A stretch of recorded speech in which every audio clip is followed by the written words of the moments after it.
Function میں تشریف لائے. میں مشکور ہوں ہماری نمائندگی یونیورسٹیز میں کرنے والے ان قیمتی افراد کا، جن سے میری مراد جناب اختر الواسع صاحب قبلہ، جناب خواجہ اکرام صاحب قبلہ، جناب غلام یحییٰ انجم صاحب قبلہ، اور ہمارے پرشین ڈپارٹمنٹ کے دین کی حیثیت سے جنہوں نے خدمت انجام کی اور قوم کی نمائندگی کی. ایک پرشین زبان، چونکہ میرا ماننا ہے کہ اسلامک لٹریچر عربی کے بعد جس زبان میں سب سے زیادہ منتقل ہوا وہ فارسی میں ہے، اور ابھی بھی ہم اتنا کام نہیں کر سکے کہ فارسی سے منتقل کر کے اردو میں لے آتے. اور انہی کے تقریر کے دوران وہ درد کا احساس بھی نظر آیا جس طرح سے اردو غائب ہو رہی ہے. تو آج یہاں سے ایک پیغام بھی دینا چاہوں گا، ہے اگر ہندی زباں کمپلسری، ہے اگر ہندی زباں کمپلسری، کم سے کم اردو میں حق لاتے چلو، کم سے کم اردو میں حق لاتے چلو. تو برادران ملت اسلامیہ، آج ہمارے بھائی نے جو کام کر دکھایا، جس سے میری مراد تعمیر ملت ہے، آج انہوں نے تمام صحابہ کی سنت پر عمل کیا ہے. ہر صدی میں اس طرح کے حالات بنے ہیں، اور ہر صدی میں اللہ رب العزت نے اپنے کسی بندے کو چنا اور اسے کھڑا کیا اور ناصبیت کا قلعہ کما کر آیا. یہ سب سے پرانے ہیں منافقین، اور یہ ناصبی خارجی، یہ بہت پہلے سے ہے. باقی جتنے فرقے بنے سب بعد میں، ان کا وجود بہت پہلے سے ہے. اب تھوڑا سا اس طرف آپ کا ذہن لے جانا چاہوں گا کہ موجودہ دور میں، چونکہ اب یہاں ہے، بہت لمبی بات کرنے کا وقت بھی نہیں، اور آپ سبھی لوگ طعام کا انتظار بھی کر رہے ہوں گے، چونکہ اب وقت اسی طرف جا رہا ہے. ابھی جو موجودہ دور میں بڑے مشہور ہیں، ایک کو ہم وہابی آئیڈیالوجی کہتے ہیں، اور ایک رافضی آئیڈیالوجی، یہ عرف عام میں شیعہ کہتے ہیں، جبکہ کہنا نہیں چاہیے، رافضی کہیے. اچھا لفظ استعمال کر رہے ہیں آپ. ہمیں ان کے محلے دکھتے ہیں. اگر کوئی پوچھے کہ بھئی شیعہ لوگ کہاں رہتے ہیں، تو بتا دیا جائے گا یہ محلہ ان کا ہے، یہ مسجد ان کی ہے، یہ مدرسہ ان کا ہے. یہ وہابی آئیڈیالوجی کے لوگ کہاں رہتے ہیں، کا وہ فلاں محلہ ہے، یہ ان کی مسجد ہے، یہ ان کا مدرسہ ہے. کبھی خارجی کا بھی محلہ دیکھا ہے آپ نے؟ ان کی مسجد دیکھی ہے آپ نے؟ ان کا کوئی مدرسہ دیکھا ہے؟ تو کیا یہ موجود نہیں ہے؟ اور ان کا وجود تو صحابہ کے دور سے ہے. اگر وجود نہ ہوتا تو جب صحابہ اسی انداز میں اکٹھا ہوتے تھے تو سب سے پہلے اپنی محفل کو پیوریفائی کرنے کے لیے انہوں نے جو طریقہ اختیار کیا تھا وہ کیا تھا؟ علی علی کرتے تھے، ذکر علی شروع کر دیتے، اور جو سب خوش ہو جاتے تو سمجھ جاتے یہ محفل اپنوں کی ہے. اور اگر کسی کے چہرے پر کا زاویہ بگڑ جاتا تو سمجھ جاتے یہ اپنا نہیں پرایا ہے. تو علی اپنے اور پرائے کے درمیان میں میزان بن گئے. یہ صحابہ کا فیصلہ ہے، میرا نہیں. صحابہ اسی انداز میں اپنی محفلوں کو چیک کیا کرتے تھے. یہ اس وقت سے ہیں. لیکن یہ بھی سچ ہے کہ جب ان کی تاریخ پر نظر ڈالی جائے اور تاریخ کے اوراق کو پلٹا جاتا ہے تو جو رزلٹ نکل کے آتا ہے یہ ہمیشہ پاور کے قریب رہے. دو حکومتیں، بہت بڑی ڈائنیسٹی، اور ان کا لمبا عرصہ حکومت کا گزرا، جنہیں ہم خلافت بنو امیہ کے نام سے جانتے ہیں اور خلافت بنو عباس کے نام سے جانتے ہیں. یہ وہ گروہ ہے جو ہمیشہ ستا کے ساتھ رہا. اور یہ بھی بتا دوں، مجھے آج تک کوئی خارجی جاہل نہیں ملا. کوئی خارجی جاہل نہیں ملا، ڈھونڈ لیجئے. سب پڑھے لکھے ہوتے ہیں، اور یہی دھوکہ دینے کا ان کا سب سے بڑا طریقہ ہے. اور وہاں سے اپنے مقصد کو، اپنے بینیفٹس کو حاصل کرنے کے لیے یہ ستا کے قریب چلے جاتے ہیں. اب آپ کو بتاؤں، خلافت بنو امیہ کی تو بات چھوڑیے، خلافت بنو عباس میں بھی جب محدثین اجلاس کیا کرتے تھے تو اس زمانے میں رواج یہ تھا کہ اعلان ہو جاتا کہ آج فلاں راوی کی روایت کردہ حدیثوں کو ذکر کیا جائے گا. تو باقاعدہ اعلان ہوتا ہے، جیسے آج بھی ہوتا ہے کہ فلاں مقرر آئیں گے، سیرت النبی کا جلسہ ہے، ذکر اہل بیت کا جلسہ ہے، شہدائے کربلا کا جلسہ، عنوان.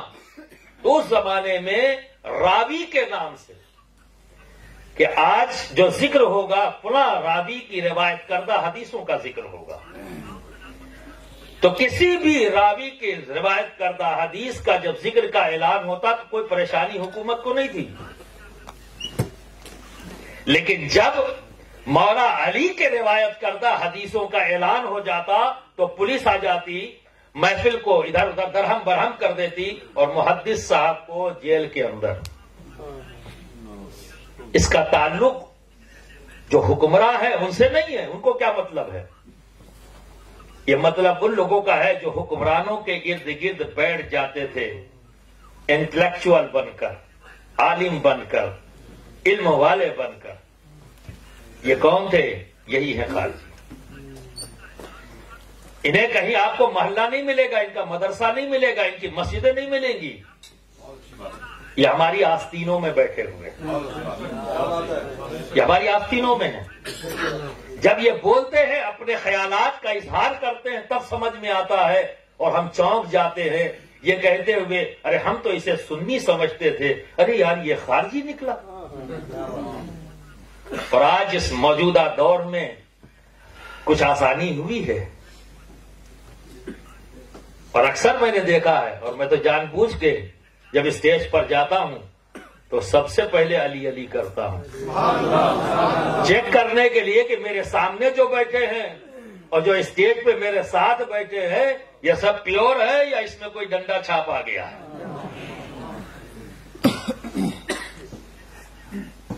اور وہ پلٹ کر مجھ پر کیا حملہ کرتے ہیں، یار یہ علی علی بہت کرتے ہیں، یہ علی علی بہت کرتے ہیں. شجرا چیک کرو، کہیں کچھ گڑبڑ تو نہیں ہے.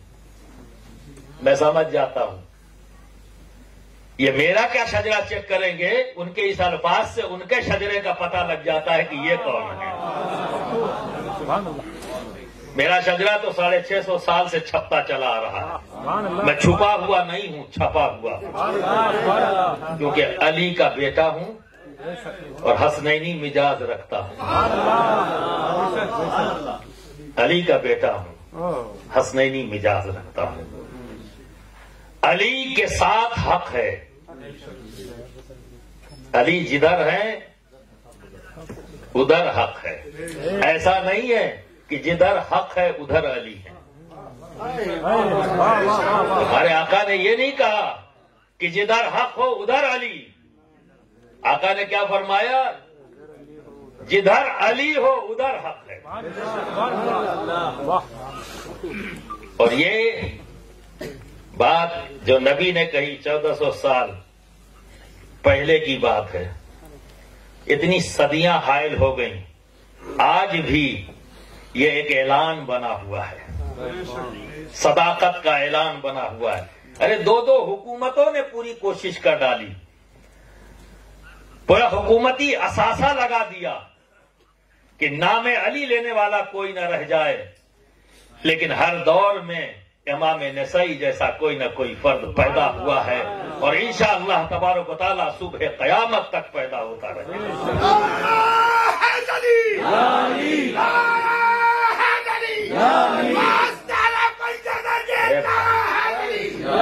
ایک ہی کام کیا ہے ہم لوگوں نے ان 70 سالوں میں اس ملک میں، 75 سال ہے نا، اس ملک میں ہم نے یہی کیا، نعرے ہی تو لگائے ہیں، نعرہ نہیں عزم کرو، نعرہ لگا دو گے تو یہاں سے نکلو گے بھول جاؤ گے، عزم کرو جو بات کہی گئی ہے۔ میں اپنے بھائی سے یہ وعدہ کرتا ہوں کہ انشاءاللہ تبارک و تعالی مجھ سے جڑے ہوئے ہندوستان میں جتنے بھی مدارس ہیں، جتنے بھی اسکول ہیں جو میری سرپرستی میں چل رہے ہیں، ان میں خصائص علی، شرح خصائص علی کو میں نصاب میں داخل کروں گا، نصاب میں داخل کروں گا۔ یہ فکر کی بات ہے، یہ سوچنے والی بات ہے، اور یہ بہت پہلے میں نے یہ چیز کہا تھا کہ وہ لوگ جو صوفیزم میں بلیو نہیں کرتے کوئی مسئلہ نہیں، وہ بلیو ہی نہیں کرتے، پھر ان سے شکایت کیا؟ مجھے شکایت ہے اپنے مدارس سے کہ آپ بلیو کرتے ہو، پھر آپ کے مدرسے میں نصاب میں تصوف کیوں نہیں؟ پھر آپ کے مدرسے میں مولانا روم کی مثنوی شریف کیوں نہیں؟ پھر آپ کے مدرسے میں خصائص علی کیوں نہیں؟ ان سے مجھے کوئی شکایت نہیں، وہ تو مخالفت ہی میں انہوں نے اپنی پہچان بنائی ہے۔ آپ کی پہچان تو موافقت کی ہے، تو اس پہچان میں یہ چیزیں نظر کیوں نہیں آتی؟ کہیں نہ کہیں ایسا لگتا ہے کہ نعروں میں ہم اپنا عزم کھو بیٹھے، ہم نعروں کی دنیا میں ایسا مست ہو گئے کہ ہمیں کیا عمل کرنا تھا ہم بھول گئے۔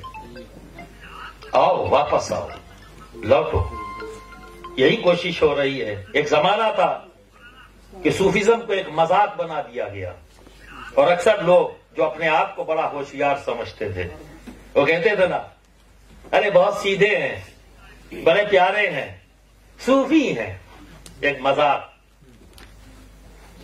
ہم نے صرف سنا نہیں، ہمارے سارے بھائی ہمارے ساتھ کھڑے ہوئے، جب اس غم کا اظہار کیا میں نے، میرے بھائی میرے ساتھ سب کھڑے ہو گئے، علی پاشا، تنویر ہاشمی صاحب، سلمان چشتی، فرید نظامی صاحب، اور تمام بھائی جو ہماری خانقاہوں کے اندر موجود ہے۔ جب ان کے پاس گیا کہ یہ ہو رہا ہے تو کہا کیا چاہتے ہیں؟ میں نے کہا اب پوری دنیا کے اسکالرز کو جو صوفیزم میں بلیو کرتے ہیں انہیں اکٹھا کیا جائے۔ یہ مذاق کی جگہ نہیں ہے، ماننے کی جگہ ہے، یہ آرٹ آف لائف ہے۔ اس کو اختیار کرنے کے بعد اپنے تو اپنے، غیر بھی اپنے بن جائیں گے، اور یہ بالکل صاف نیکڈ آئی سے دکھتا ہے۔ مسلم ہم بھی ہیں، مسلم غریب نواز بھی ہیں، محبوب الہی بھی ہیں، مخدوم سلطان سید اشرف جہانگیر سمنانی بھی ہیں، پیر ہاشم بھی ہیں، بندہ نواز گیسو دراز بھی ہیں، حیدرآباد کے حضرت موسیٰ بھی ہیں۔ وہاں جانے میں جو غیر مسلم ہے انہیں کوئی تردد نہیں، کوئی پریشانی نہیں، پوری محبت اور عقیدت کے ساتھ جاتے ہیں اور پورے اعتماد کے ساتھ۔ انہیں یقین ہے کہ ہم یہاں جائیں گے ہمارے مسئلے حل ہو جائیں گے، آپ کے پاس کیوں نہیں؟ وہاں جا کر آپ نے اپنا مسئلہ حل کرنے کی ان کو یقین ہے، اور آپ کے پاس بیٹھنے سے الجھتے ہیں، ڈرتے ہیں۔ آخر ایسا کیوں؟ کیا ان کو وہ مسلمان نہیں مانتے؟ کیا صاحب ایمان نہیں مانتے؟ مانتے ہیں، مانتے ہیں۔ کہیں نہ کہیں ہم نے علی کے دیے ہوئے روٹ سے اپنے آپ کو ہٹا دیا ہے۔ جو طریق ہمیں علی نے دیا تھا اس طریق سے ہم ہٹ گئے ہیں۔ خانقاہ کسی بلڈنگ کا نام نہیں ہے، خانقاہ راستہ ہے، طریق ہے، علی سے قریب کرنے کا، نبی سے قریب کرنے کا، اور جب علی سے قریب ہوں گے تبھی نبی کے علم سے کچھ فائدہ ملے گا، وگرنہ نیوٹن جاہل نہیں تھا، ارسطو جاہل نہیں تھا،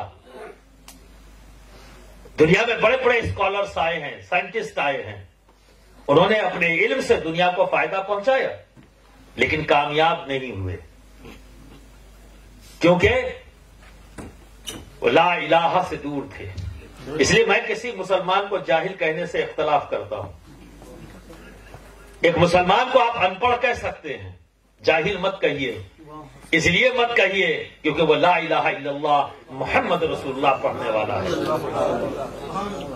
جو اللہ اور اس کے رسول کی معرفت رکھتا ہے وہ جاہل کیسے ہو سکتا ہے؟ جاہل تو وہ ہے جو اللہ اور اس کے رسول کی معرفت نہیں رکھتا۔ ان پڑھ ہو سکتا ہے پر جاہل نہیں ہو سکتا۔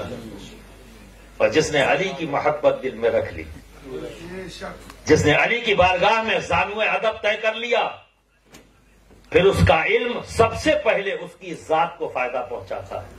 اور میرے نزدیک میں اسی کو عالم مانتا ہوں، میرے نزدیک وہی عالم ہے جو اپنے علم سے سب سے پہلے اپنی ذات کو فائدہ پہنچائے، اور جو اپنی ذات کو فائدہ پہنچاتا ہے ایسے عالم کے علم سے پوری جہان کو فائدہ پہنچتا ہے۔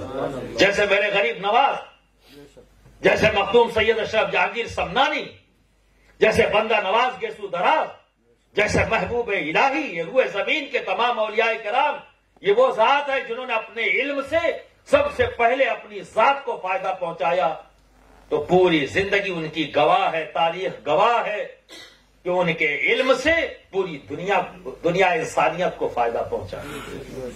کیونکہ ہر فتنہ جو دنیا میں پیدا ہوا ہے یہ کسی جاہل سے نہیں، کسی بھی فتنے کے پیچھے کوئی جاہل نہیں ہوتا۔ ہر فتنے کے پیچھے جب کلمن آپ ہٹائیں گے تو کوئی نہ کوئی علامہ ہی نظر آئے گا۔ یہ علامہ کون ہے؟ جنہوں نے علی کی بارگاہ میں زانو ادب نہیں طے کیا۔ تو زانو ادب طے کرنا ہوگا، اور یہ بات سچ ہے، خانقاہی بولی میں بولوں، جب تک علی علی کرو گے نہیں ولی ولی بنو گے نہیں، علی علی کرو گے نہیں ولی ولی بنے گے نہیں۔ تو اب جو نعرے لگے تھے، میں ایک مطلع چونکہ مزہ آ جائے اسی پر اختتام کر دیتا ہوں، تھوڑا سا اور برداشت کر لے، ٹھیک ہے؟ ذرا سا بھائی ساؤنڈ کو ذرا ٹھیک کر دے۔ منقبت مولا علی کی بارگاہ جو میں اکثر پڑھتا ہوں اور آج میرا من ہو رہا ہے کہ میں آپ کے سامنے پیش کروں۔